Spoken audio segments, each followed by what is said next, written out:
Ufunuo 12, Apocalypse. Kisha akanionyesha mto wa maji ya uzima wenye kung'aa kama bilauri, ukitoka katika kiti cha enzi cha Mungu na cha mwana kondoo.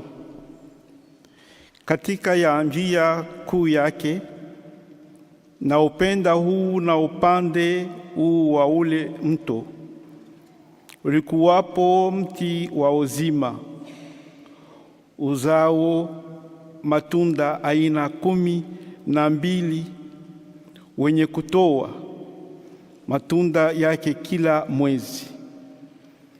Ya majani na mti huo ni ya kuwaponya mataifa, wala patakuwa na laana yote tena, na kiti cha enzi cha Mungu na cha mwana kondoo kitakuwamo ndani yake,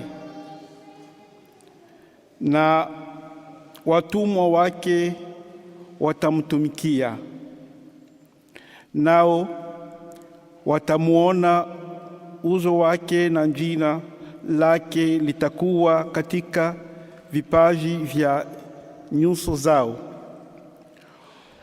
Wala hapatakuwa na usiku tena, wala hawana haja ya taa wala na nuru ya jua, kwa kuwa Bwana Mungu huwatia nuru, nao watatawala hata milele na milele.